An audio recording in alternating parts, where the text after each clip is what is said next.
Welcome to this episode of Hampton Roads Business Live. My name is Rory Graham and I'm your host, and today we have the pleasure of having with us Dawn.Boyer from Dawn.Boyer Consulting in Virginia Beach.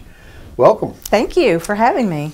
Why don't you let's start with an overview of what is Dawn.Boyer Consulting. All right. Dawn.Boyer Consulting is a consulting company that offers multiple services, anywhere from resume writing for job seekers, editing and publishing, social media management, and as well as some human resources consulting for small businesses.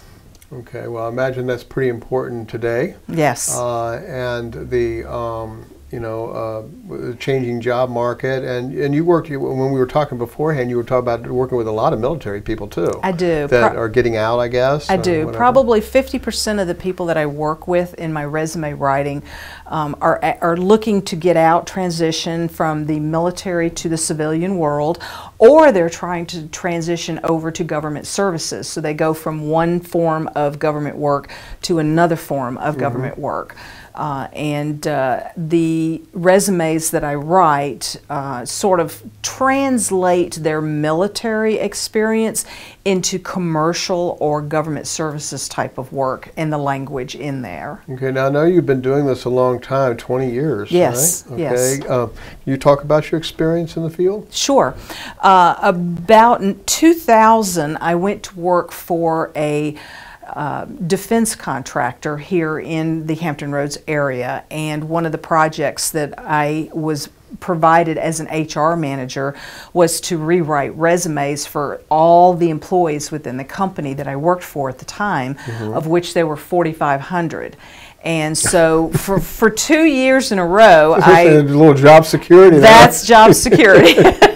So for 2 years in a row, I rewrote the resumes of 4,500 employees, so it was twice, 9,000 resumes, and I became very familiar with the type of resume that is a little bit unusual for the commercial market, but it works so well whether you're in contracting, government contracting, whether you're in the commercial market, and the particular format, because it gets all the information that's really a hiring manager or recruiter is looking for in the top 4.5 inches to incentivize the person reading the resume to read further down. And it becomes more of a capability statement versus just a dry, this is the tasks I had to create or do in a job, which hiring managers and recruiters really love to read.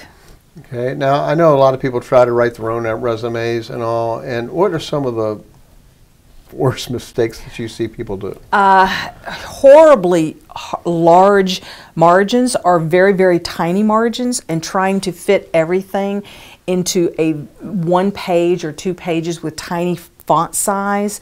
Or the worst case scenario is they take the job that has been advertised and copy and paste that into the resume as what they have done.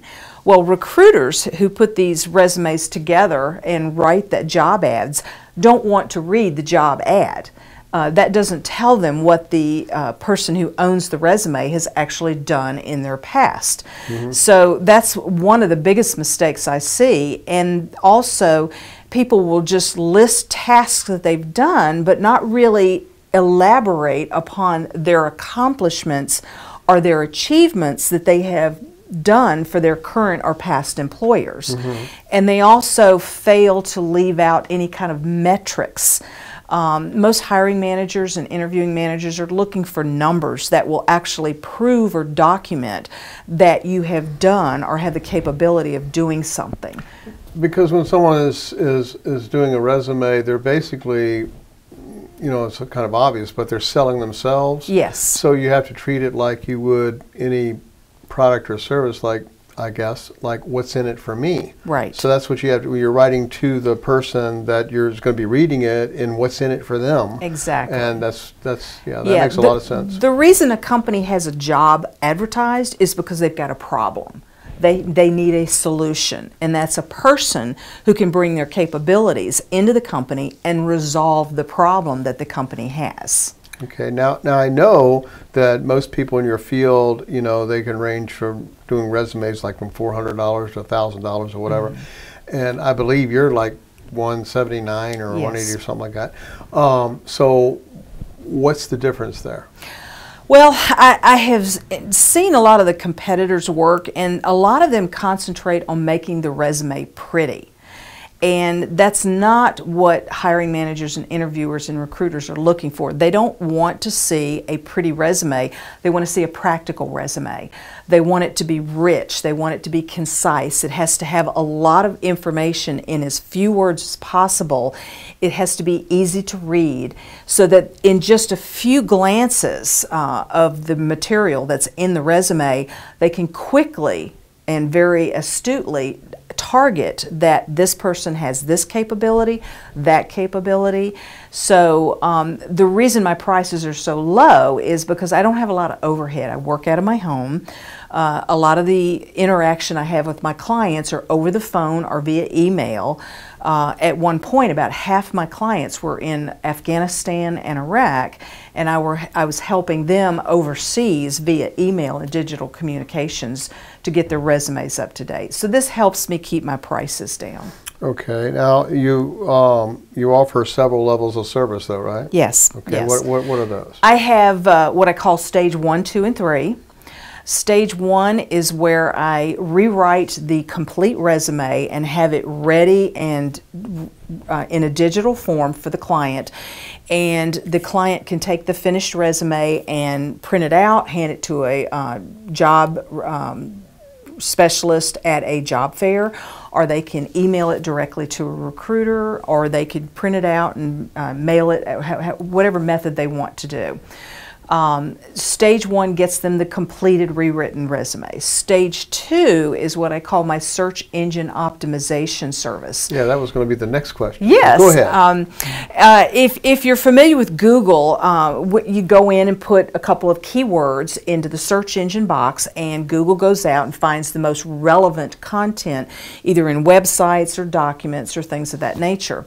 Well, I do the same thing with the rewritten resume for my clients. Stage 2, I actually take the Word document and basically crack open the back door and then insert coding, which takes the key words that are inside the resume, which may be 3 or 4 times mentioned already, but it'll exponentially repeat these words throughout the resume, where it's behind the scenes. So the recruiters or whoever's reading the document won't see it because it's in the coding.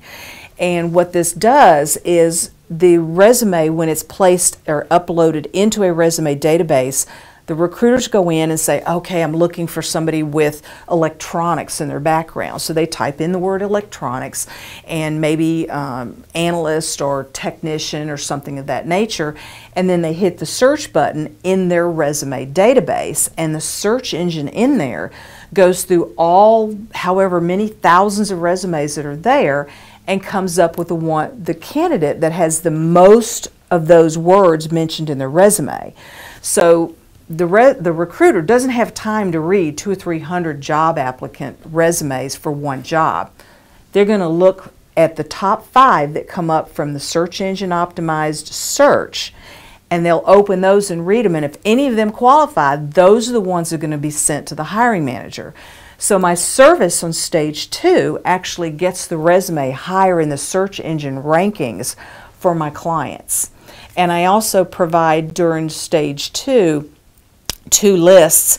One is a list of hundreds and hundreds of companies, and the URL links directly to their recruiting pages, so you don't have to hunt and peck all over to say, okay, where's the link to their recruiting page for job announcements. The second list is a list of the direct point of contact information for recruiters and headhunters. So if you're in a particular industry and you want to find a recruiter who is looking for you because of the industry, you can literally email them your resume, hopefully the coded one, to them directly so they'll see it coming in instead of into a database. Okay. And then I provide a complimentary cover letter template with stage 2. Stage 3 is a little bit more complex, and it's very manual on my part. I will take their rewritten and coded resume, and then I will take it and place that resume out on no less than 10 major job resume databases for the client. So instead of them having to go in and find the database and uploading their resume and filling out all this information, I do it for them. And I also increase their LinkedIn profile richness. If they don't have a LinkedIn profile, I will create it for them. I will create a website that is just for their resume, and so this increases their presence out on the internet for their job search capabilities. I also will increase their social media presence. So if they don't have a Google email, I'll create it for them. I'll go out on Twitter and create a Twitter account for them, so every time they go into LinkedIn and make a post or they tweet something, everything sort of interacts back and forth. So their resume and their presence out on the internet increases exponentially. So I don't sell that package to a lot of people, but the ones that are like, oh my gosh, my contract for the government is ending in a couple of weeks, I need to get a job quickly, this package helps them get their foot in the door and get started and ramped up for their job search again very quickly. Okay, now we talked a little bit before the interview, and you were talking about some people are job jumpers, yes, hoppers, yes, and you want to address that issue of how you feel about resumes. When you get a job, you should be seriously considering keeping that job for a year, 2 years, 3 years, and show that you are a stable candidate and reliable and loyal to stick with a company for a little while. If you do job hopping every 3 months, then you are considered a professional job seeker. And a lot of companies don't want to hire job hoppers because they'll say, okay, you know, I'm going to invest all this time in hiring you and training you, and 3 months down the road you're not happy. You're going to go look for another job. I don't think I want to invest my time and money and energy in you. Right. So that way, if you're out looking for a job, you really should be an amateur, which means you don't do this very often. But you should also have a professional resume to presume or to present yourself as somebody who is a professional in their capability and skill sets. Right, and one other thing you mentioned, we were talking about when we were talking about mistakes. You were talking about people cramming everything into a couple pages, and I know that used to be they used to say, you know, a resume should be like 1 or 2 pages. Right. And as we were discussing earlier, I don't think that's the case now. No. A lot of career counselors, even today, will tell job seekers, your resume should only be 1 or 2 pages. Well, that's really 20th century advice. It's not 21st century advice, and here's the reason why. The federal government requires companies who are advertising and placing people into jobs to keep a record of the application and the resume for no less than 2 years. In the old days, so to speak, they were always paper resumes, and the recruiters would have to open the resume up, visually read them, and then store them in file cabinets, which would take up a lot of space. 21st century, we've moved into the digital age. 98% of companies now who are advertising to place jobs, candidates into new positions, do so digitally on the internet and through resume databases, which means that they require the job seeker to upload a digital resume. Right. Well, since they're using these search engine boxes and machines to look for key terms in resumes, they can store these resumes digitally on their servers or in the cloud, and they don't have to actually read every single resume that's submitted. Right. So that way, all they're looking for are the key terms. If you have a resume that's very rich and it does go 3 pages, 4 pages, that's okay, because the recruiters are not reading every single resume the whole length to try to place. And they don't have to store it.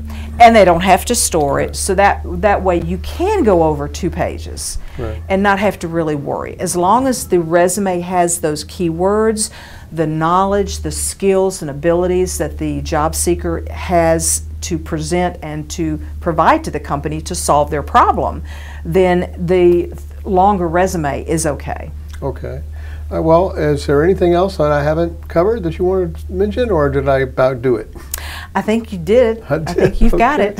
Well, good. If you are looking to have a resume rewritten, or you're looking for a job and you think maybe you need something spiced up there a little bit, or something to be a little bit more effective, then give Dawn a call. Her contact information is at the end of this video and at the bottom of this page, and I'm sure she can help you out. Thank you very much, and thank you, Rory. wish you a great deal of success here in the future. Thank you very much. Thanks.